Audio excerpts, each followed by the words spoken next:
Welcome back to the deep dive. We're here to cut through the noise and bring you the really vital insights you need. Today, we're plunging right into the crypto markets. Fast-paced, fascinating stuff.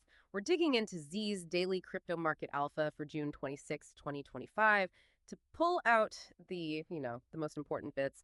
Yeah, our mission isn't just like scanning numbers. It's about getting a feel for the big shifts happening under the surface. This market is incredibly dynamic.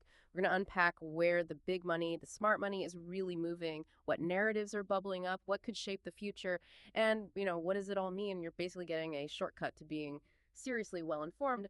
We'll hit some surprising facts, maybe a fresh perspective. Let's just jump right in. Okay, so to kick us off, what's really striking me right now is just the sheer amount of capital flowing into crypto. I mean, the institutional activity, the smart money moves, it feels unprecedented. Like the giants are really making their play now. That's exactly right. And smart money, just so we're clear. We're talking about the big players, institutions, hedge funds, Yeah. folks with deep pockets and usually better research. Yeah. Their moves, they often signal where the broader market might be headed. Yeah. So yeah, really significant. And the data in this report, Yeah.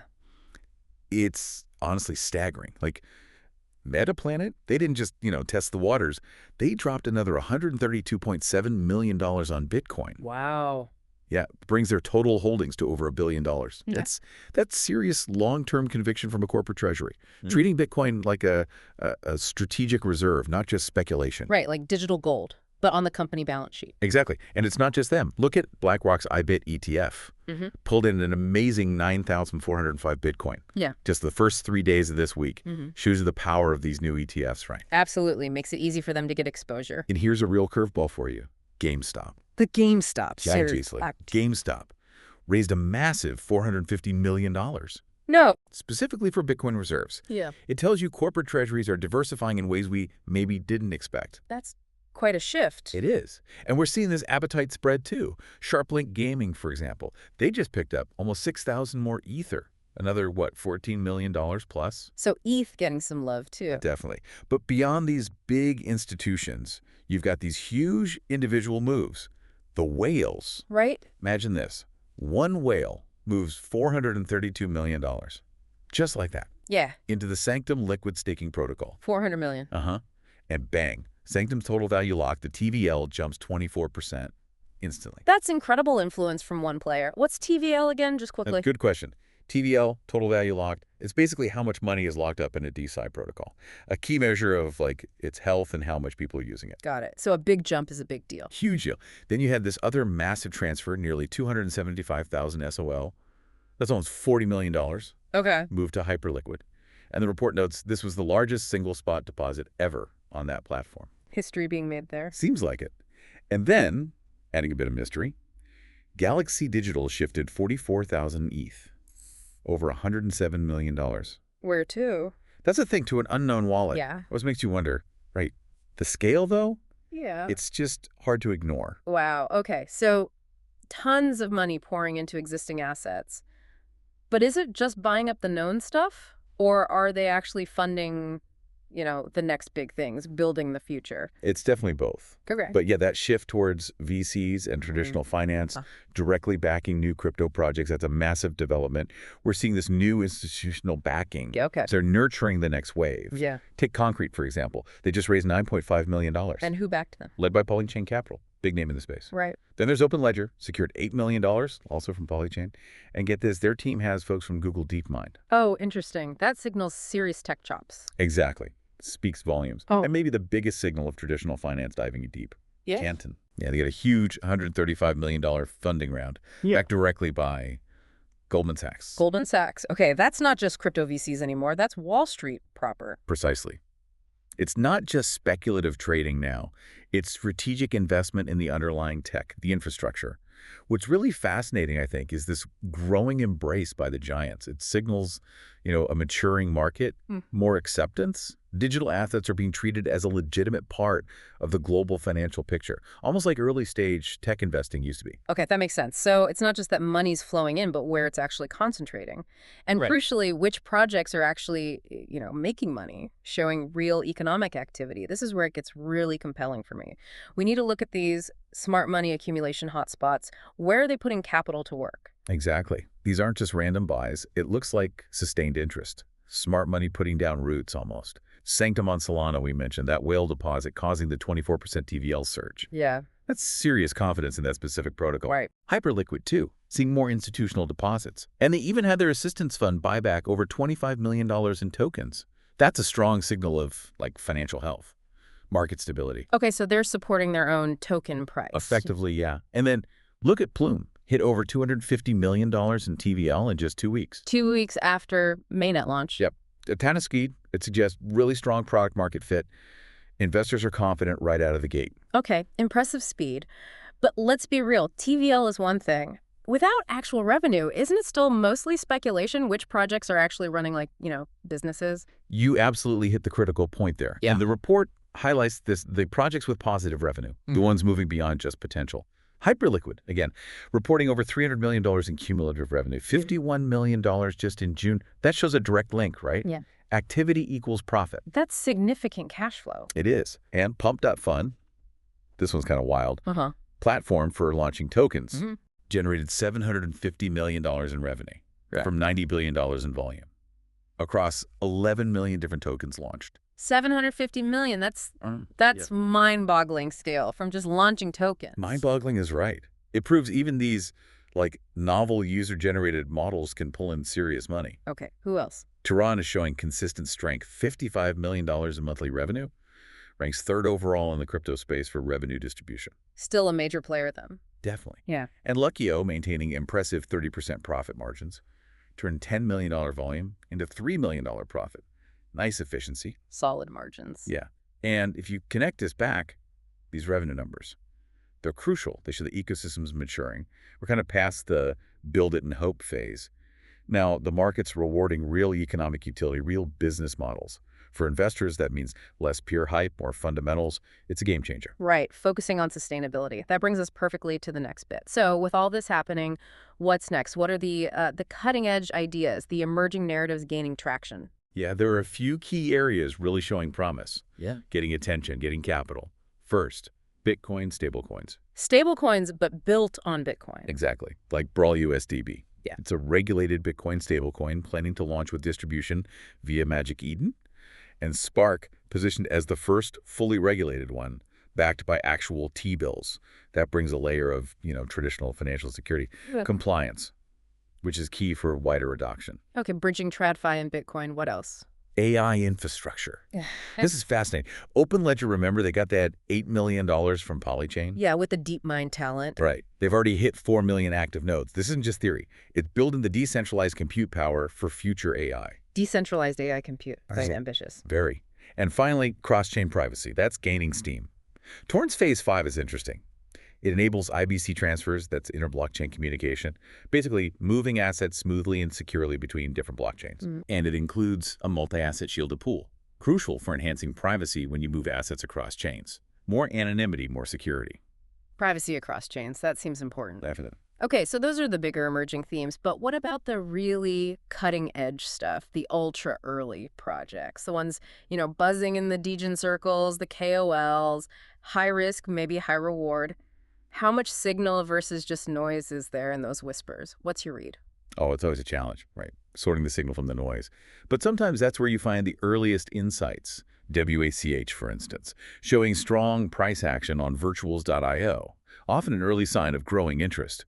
Newton launched at a $120 million market cap, but its FDV fully diluted valuation, if all possible tokens existed, is $550 million. That big gap, that's often where the hype and the risk lives. Right, potential dilution is huge. Exactly. Moonberg, that's a Solana-based AI trading terminal. Their airdrop claims just opened, generating buzz. And Anseed, new beta launch, but they're claiming a $100 million treasury backing it. Claiming being the key word there, maybe. Well, yes. With these ultra-early ones, verification is key, which raises that important question, doesn't it? Yeah. How do we tell the difference between real innovation and just, slick marketing? What signals actually help filter the potential disruptors from the flashes in the pan? Requires critical thinking. Absolutely. Okay, let's pull back a bit. Bring it to the current market. All these big moves, hotspots, new ideas. What does it mean for prices right now and the wider economy?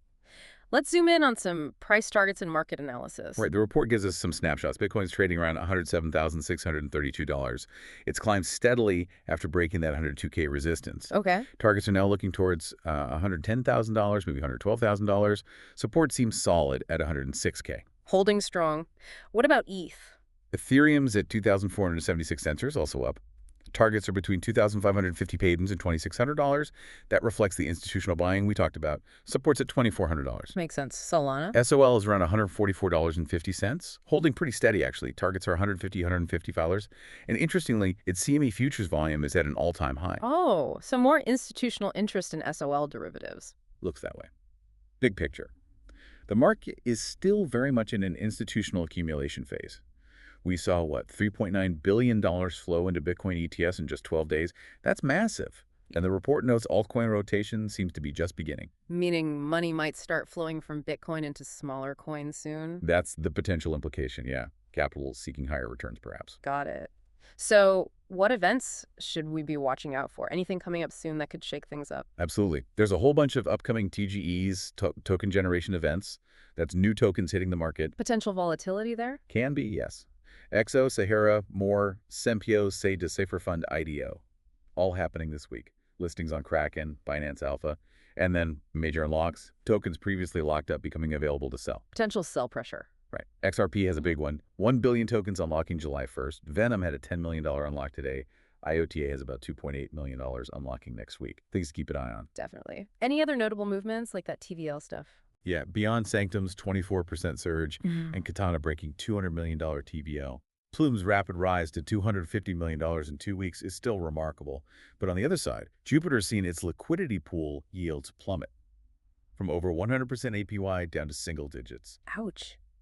That changes the game for yield farmers there. Big time. And Bearchain apparently has had some operational issues, stalled fixes, leading to its TVL shrinking. So growth and contraction happening simultaneously. It's never simple, is it? Now, shifting gears slightly, what about the TradFi world? The macro environment? How's that impacting crypto? Huge impact, always. And it's a real mix of signals right now, which is fascinating.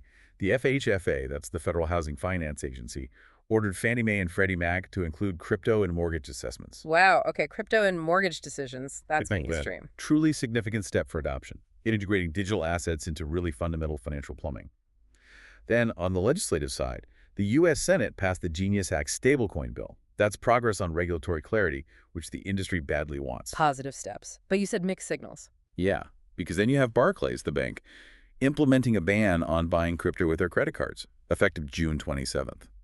Okay, so some banks are still wary, pulling back. Reflects that caution. But then again, Wyoming, the state selected Say for its state-backed stablecoin pilot program. A state government experimenting with stablecoins. Exactly. So you see this conflict, right? Some institutions, governments are integrating, exploring.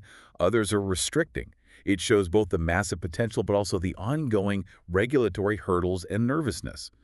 Different parts of the establishment are clearly having very different internal conversations about crypto. Yeah, a real push and pull. So let's bring it all together for the listener. What does this all mean for you? How can you use this kind of intel to understand trends, spot opportunities, manage risk? Well, the report often gives examples like the best RR trades section based on perp futures data.